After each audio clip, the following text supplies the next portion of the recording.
Ang hapon po sa inyong lahat. Batiin po natin ang ating mga katabi at sabihin nating mabuhay ka.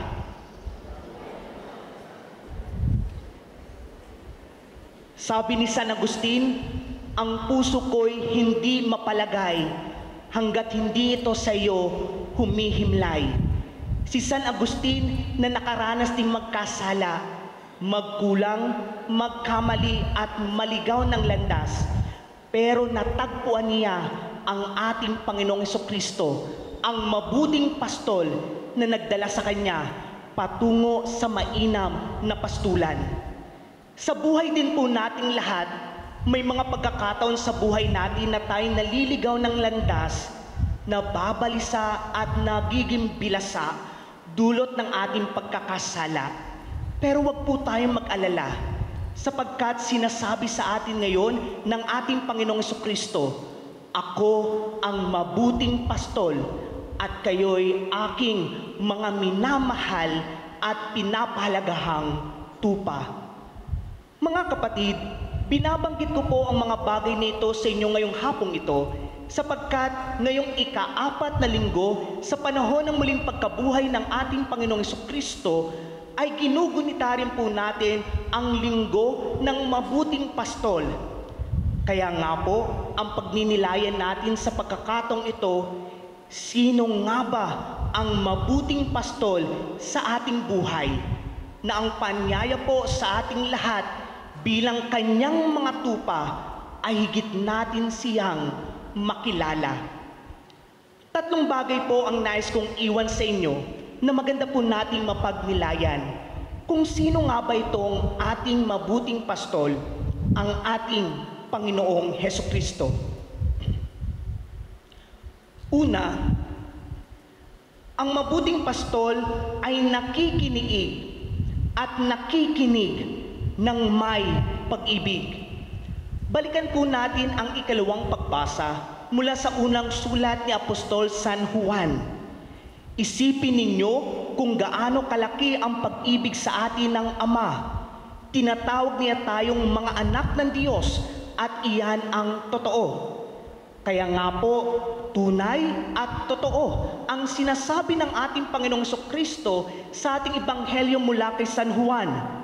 Ako ang mabuting pastol, kung paanong nakikilala ko ng Ama at siya'y nakikilala ko, gayon din naman nakikilala ko ang aking mga tupa at ako na may nakikilala nila. Wala po tayong may tatago sa mabuting pastol. Hindi lamang ang pangalan natin ang alam niya. Hindi lamang kung sino ang ating mga magulang at tagasan tayong alam niya, kundi alam na alam ng mabuting pastol ang laman ng kaibuturan ng ating puso. Wala tayong may lilihim sa mabuting pastol, kahit ang ating karupukan, kahit ang ating kahinaan, kahit ang ating mga kasalanan na hindi nakikita ng ating kapwa. Batid na batid ito ng mabuting pastol. Paano po ba tayo nakikilala ng mabuting pastol? Ang sagot po, sa pamamagitan ng kanyang pakikiniig na nangangulugan ng kanyang personal at malalim na pakikipag-ugnayan sa ating lahat. Hindi malayo ang puso ng mabuting pastol sa puso nating lahat. Kahit minsan pinipili natin ang maging malayo sa kanya, pero pipiliin pa rin niya sa bawat segundo, minuto at araw ng ating buhay na tayo ay kanyang makiniig. At kaakibat nito, hindi po natin maiiwalay na upang tayo higit na makilala ng mabuting pastol, ang pakikiniig ay dapat laging mayroong pakikinig ng may pag-ibig. Ganyan po ang mabuting pastol, kahit na minsan paulit-ulit na lamang ang ating mga hibik, ang ating mga reklamo, ang ating mga hinanaing, kahit na minsan paulit-ulit lamang ang pagpatak ng ating mga maluha sa ating mga mata, kahit na kadalasan puro pagrereklamo ang sinasabi natin sa Kanya, pero masidhi at malalim siyang nakikinig sa ating lahat. And the reason is because Jesus loves us all, maging sino man tayo. Yan po ang una. Ang mabuting pastol ay nakikinig at nakikinig ng may pag-ibig. Pangalawa, ang mabuting pastol ay nag-aalay ng buhay at handang dumamay sa mga nanlulupaypay. Balikan po natin ang unang pagbasa mula sa mga gawa ng mga apostol. Kay Hesukristo lamang matatagpuan ang kaligtasan, sapagkat sa silong ng langit, ang kanyang pangalan lamang ang ibinigay ng Diyos sa ikaliligtas ng tao. At tamang-tama rin po ang sinasabi ni Jesus sa ating ebanghelyo mula kay San Juan. Ako ang mabuting pastol, iniaalay na mabuting pastol ang kanyang buhay para sa mga tupa.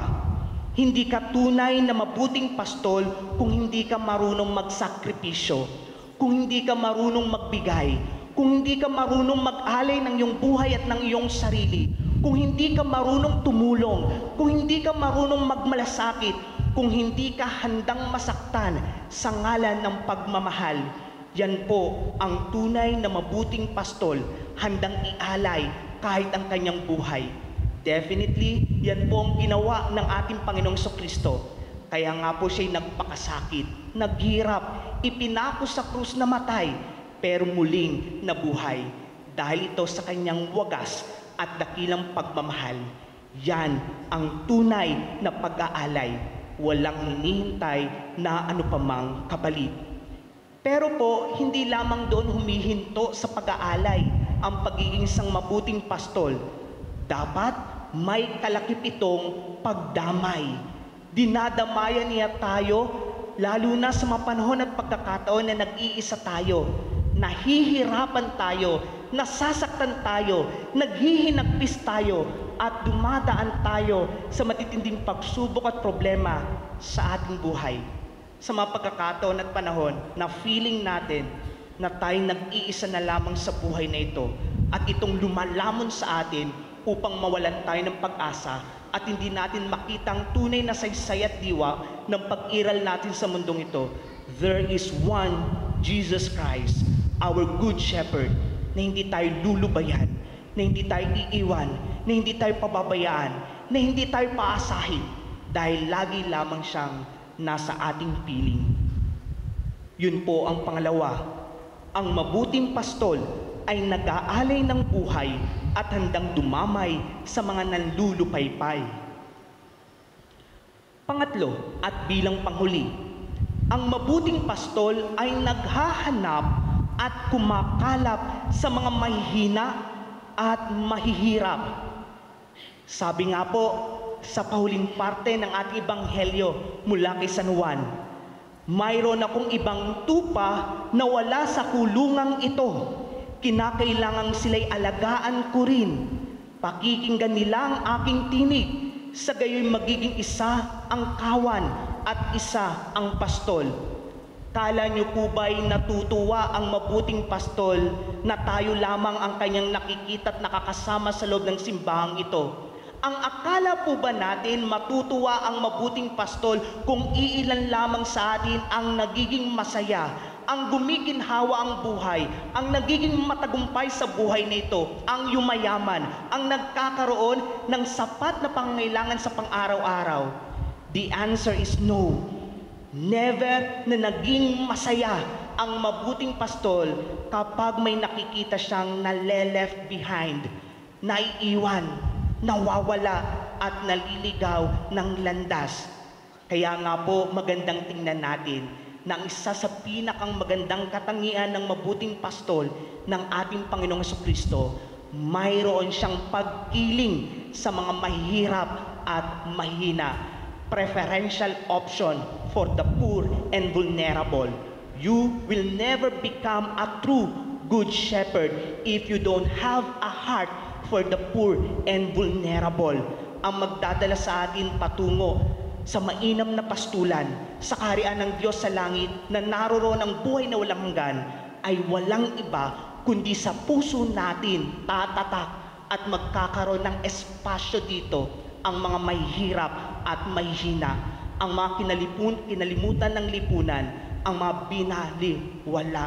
Kaya nga, kung wala kang puso sa mga mahihirap at mahina, there is something wrong in your heart outside the heart of the Good Shepherd. Mga kapatid, ito pong tatlong ito ang dapat nating makitang pagkakakilanlan ng mabuting pastol. Ang mabuting pastol na nakikinig at nakikinig. Ang mabuting pastol na nag-aalay at dumadamay. At ang mabuting pastol na naghahanap at kumakalap. Upang sa gayon, tayo rin mismo, tulad ng ating patron na si San Agustin, maging tupa, pastol. Minsan nang naligaw, minsan nang narungisan, pero ginamit ng Panginoong Hesukristo upang makapaghatid ng kapwa patungo sa kanyang mainam na pastulan. Halina at maging tupa, pastol, na kung saan nakikinig at nakikinig, nag-aalay at dumadamay, naghahanap at kumakalap. Amen.